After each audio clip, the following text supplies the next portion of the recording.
נטישה. על כל אלה כתבתו של אורי גולדשטיין. כדי להגיע לאזור עזה, חוזרים במנהרת זמן מ-2008. הכבישים יפים, האנשים יפים, דחופי רוח קרב לעשות כסף, ופתאום נוחתים בנגב המערבי. מלחמת רועים עתיקה, כבשה גוססת, נעזבת, נשימות אחרונות. זה בדיוק ככה, חבר'ה. אנחנו במצב שכבר אין לנו כוחות, אנחנו כבר לא חזקים, אנחנו פוחדים. אני חושב שהמדינה הפקירה אותנו, ולא אנחנו שכחנו את המדינה. להקת כלבים עוברת בסדרות כבני בית, כמו בסרט עתידי, על עיר שקוד חייה שונה. 9 קסאמים נורו אתמול. אין במרירות, כי אני חושבת שאנחנו הורגים להם והם הורגים לנו, ואם לא נדבר אחד עם השני ולא נגיע לאיזושהי הסכמה, אז זה לא יגיע לשום מקום. אתם אחיות? לא. לא. היא כמו אחותי הקטנה. מחסום קרני סגור. אסור לך להיות פה, אל תהיה פה. המחסור בעזה ניבט מתוך הרחוב הריק והטנק השומר עליו. קיבוץ כיסופים. אני הייתי כאן בבוקר, אז זה עשה בום, בדיוק ליד העץ פה, זה התפוצץ, יצא עשן, ואז כל הרסיסים התחילו להתפזר, ואני בכלל לא... מה אמרתי בעלך? הוא אומר לי, מה, את לא רואה את הבלגן? אמרתי לו, אז מה אתה מתרגש? אנחנו רגילים לזה, זה לא חדש, זה לא... קוראים לו חיים חפר. מי? הוא מגדל האורגני לבעל שלי. חיים חפר קוראים לו? כן. נו. ואני פניה ברשטיין, תלחץ לי את היד. איך אני? ליד נחל עוז, משאיות עם מזון בתפזורת. הכל כאילו מאורגן. באתם לצלם שאנחנו מכניסים להם אוכל והם הורגים אותנו ויורים בנו ושולחים עלינו קסאמים. אז למה אתה מכניס להם אוכל? כי אין ברירה, צריך להתפרנס. אז תחליט. אני בן אדם שנפל עליי בשדרות קסאם. כן. וכמעט נהרגתי. אבל אין לי ברירה, אני חייב להמשיך לעבוד.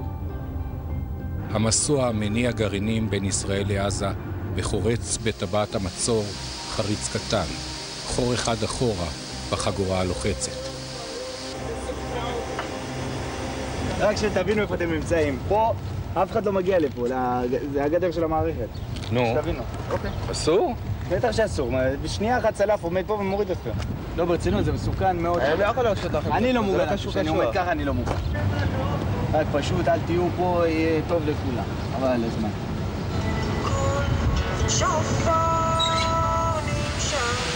יודעי דבר אומרים שדם רב נוסף יישפך טרם הרגיעה. למה? ככה, כמו השביתות שמבשילות אחרי הרבה ימים, כדי שהצדדים יוכלו להתענג על הקטישה עד הרוגע. זה חמור ערבי או יהודי? זה חמור יהודי, עכשיו הזרחנו אותו.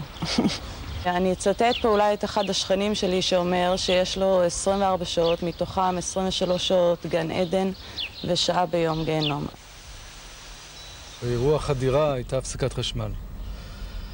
והשער הוא שער חשמלי והשער היה סגור. היו פה כוחות צבאיים בתוך היישוב. הכלי הזה, בדיוק הכלי הזה היה צריך לפרוץ פה את השער כדי לרוץ לטפל בחדירה. זה היה אמור להיות הפיגוע הגדול ביותר של חמאס מאז הנסיגה מהרצועה. לפנות בוקר בחסות ערפל כבד ותחת הפגזה כבדה של מרגמות פרצו ג'יפים מוסווים ושריונית של החמאס את גדר המערכת במסוף הגבול כרם שלום. הוא ריק, הוא לא עובד עכשיו. עכשיו רואים את הריקנות. כן. זה מסעות פלסטיניות שהן עושות שטל מתוך המעבר למשטח המסע הפלסטיני שנמצא מחוץ למעבר, בצד הפלסטיני, מאיפה שחדר... הכוחות הספיקו להרוג 2 מחבלים שהיו בשריונית, ומיד אחר כך הבינו הפלסטינים שהפיגוע נכשל ונמלטו מהאזור. הבינו, אנחנו בתוך קיבוץ כרם שלום עכשיו. כן. זה הגדר של הקיבוץ. כל מה שאנחנו עושים זה הגדר של הקיבוץ. כן. עכשיו, ככל שהחומה יותר גבוהה, תבין שאנחנו יותר מתקרבים לגבול. כל מי שעומד פה על חצי גבעה, מכוון נשק, אתה חשוף לחלוטין, אין פה שום בעיה. וכאן חטפו את גלעד שליט. וגלעד שליט זה פה. מגדל האדום, 300 מטר צפונית ממנו זה היה החטיפה שלו, והאירוע כולו היה חלק ממנו גם בתוך המגדל עצמו. לעת שלום זה יהיה מקום נהדר. כן? כן. יש פה את הכף יד, יש כאן את הדג, יש נעל, יש טבר. כזה ישב, כזה בטח אולי באיזשהו מקום באחד התאים שלי. וזה התעורר יום אחד, ואמר לי, דוד, תעשה מעשה. הגענו לאיזשהו חזון שאנחנו רוצים להקים פה, להקים קיבוץ, כמו שאתה רואה. היישובים בעוטף עזה, במה הם עוטפים את עצמם ואת עזה? בשמיכה, בתחבושת, ברחמים, בטיטולים או בתכריכים? אמרו לנו שזה סגור. לא, אנשים יוצאים. מי? מעזה, אנשים יוצאים מעזה. חולים? חולים. ובריאים לא יוצאים? בריאים אני לא שמתי לב, פעם ראשונה אני בא לפה. באנו מהדס עין כרם. מעבר ארז המפואר.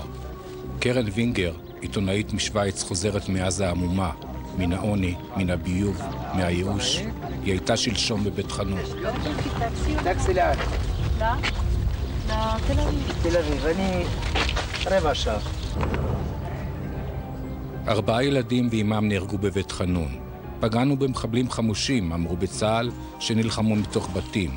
והחמאס אמר ירי חסר רחמים על חמושים בתוך אוכלוסייה צפופה. שפע של פרשניות וצדק, וצער האבא והאחים כים מכסה. So what the neighbor told me was that the guy from Islamic Jihad, I think his name was Ibrahim, he came, he put the bag on the ground. The first rocket hit the bag. He went on, he wanted to distribute sweets because apparently they hit 2 soldiers. Yes. So he wanted to celebrate and distribute sweets. He went to the door of this family, it was a Bedouin family. And as he was right at the door, the second rocket hit him at the door. The door exploded and went inside and killed the mother and the 4 children. What was he doing there? That's what I just told you. He distributed sweets. Why did he bring the RPG with him? You don't have to ask me. I'm asking myself also. He brought sweets with RPG? No, he took One the bag bag. is RPG. 1 bag sweets, right? Yeah, if you want to call it like this. הצפירה ליום הזיכרון לשואה לא החמיצה את שדרות אתמול, ודווקא בצפירות אין מחסור פה. בייאוש אפילו יש עודף. רבים עזבו, ועל הקיר תוכחות משיח. יהיו עוד הרבה מלחמות, ורעידת אדמה, ועוד אסונות, ואז המשיח יבוא, בתנאי כמובן, שיהיה מישהו לראותו.